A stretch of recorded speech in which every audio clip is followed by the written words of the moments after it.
शौहर सऊदी अरब से बार बार कॉल लगाकर अपनी बीवी का हालचाल लेना चाहता है, लेकिन उसकी बीवी का मोबाइल फोन लगातार स्विच ऑफ बताने लगता है। इधर इंडिया में भी औरत के रिश्तेदार उसे बार बार कॉल लगाने की कोशिश करते हैं, लेकिन उस औरत का मोबाइल फोन लगातार स्विच ऑफ बता रहा होता है। दोस्तों, सऊदी अरब में रहने वाले इंडियन या फिर अपने बीवी बच्चों से दूर रहने वाले इंडियन लोगों के लिए इंडिया से एक बहुत ही बुरी और अफसोसनाक खबर आई है। देखिए, आप रोजी रोटी कमाने के लिए दुनिया के किसी भी कोने में रहें, लेकिन इंडिया में रहने वाले आपके बीवी बच्चों की जिम्मेदारी वो आपकी ही है।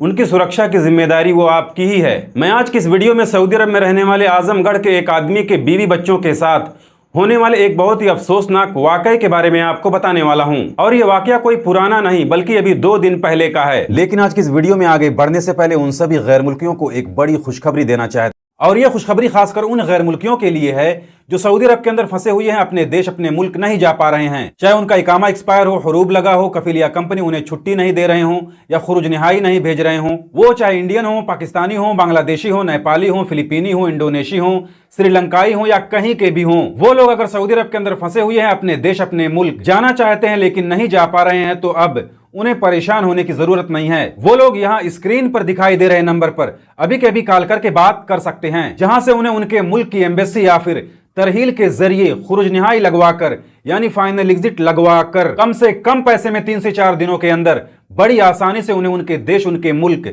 भेज दिया जाएगा। देखिए, वाकया कुछ यूं है कि अभी 11 जुलाई 2026 को आजमगढ़ के खोरासान रेलवे स्टेशन से 29 साल की एक औरत अपने 2 बच्चों के साथ भिवंडी जाने के लिए निकलती है। उसका शौहर सऊदी अरब में काम करता है, लेकिन लड़की के माँ बाप और उसके कुछ रिश्तेदार महाराष्ट्र के भिवंडी में रहते हैं। औरत बिल्कुल ठीक ठाक 11 जुलाई को अपने 2 बच्चों के साथ भिवंडी के लिए निकलती है। रास्ते में उसका शौहर सऊदी अरब से फोन करके उसका हाल चाल लेते रहता है। सब कुछ ठीक ठाक चल रहा था, लेकिन जैसे ही वो ट्रेन सतना के आसपास पहुंचती है, अचानक उस औरत का मोबाइल फोन स्विच ऑफ बताने लगता है। शौहर सऊदी अरब से बार बार कॉल लगाकर अपनी बीवी का हालचाल लेना चाहता है, लेकिन उसकी बीवी का मोबाइल फोन लगातार स्विच ऑफ बताने लगता है। इधर इंडिया में भी औरत के रिश्तेदार उसे बार बार कॉल लगाने की कोशिश करते हैं, लेकिन उस औरत का मोबाइल फोन लगातार स्विच ऑफ बता रहा होता है, जिसके बाद सब लोग परेशान हो गए।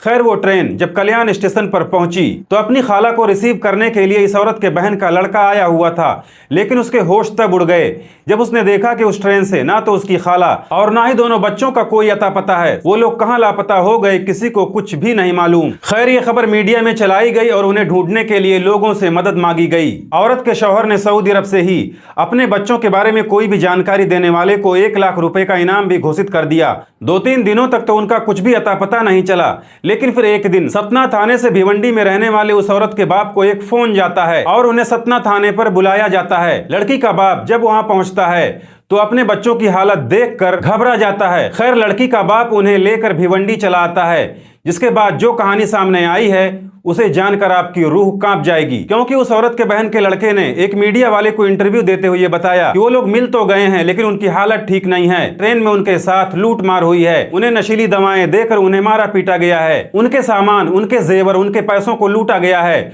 उन्हें कहीं बीच में ही ट्रेन से उतार दिया गया था। वो लोग बड़ी मुश्किल से सतना थाने तक पहुंचे थे, जिसके बाद सतना थाने के अधिकारियों ने औरत के बाप को बुलाकर औरत और बच्चों को उनके हवाले कर दिया, लेकिन बताया जा रहा है कि उनकी हालत ठीक नहीं है। बच्चों के जिस्म पर काफी ज्यादा चोट के निशान भी दिख रहे हैं, जिसे देखकर यह लगता है कि उनके साथ मारपीट की गई है। यहां तक कि एक बच्चे को काफी वक्त तक होश ही नहीं था। अब मालूम नहीं अब तक उसे होश आया या नहीं। देखिए, इस घटना से हमें और आपको एक बहुत बड़ी नसीहत लेने की जरूरत है, क्योंकि अभी इस वक्त अपने इंडिया के अंदर मुसलमान वैसे भी सुरक्षित नहीं है, ऊपर से अपने बीवी बच्चों को अकेले इतने लंबे रास्ते पर सफर करने की सलाह ना दें।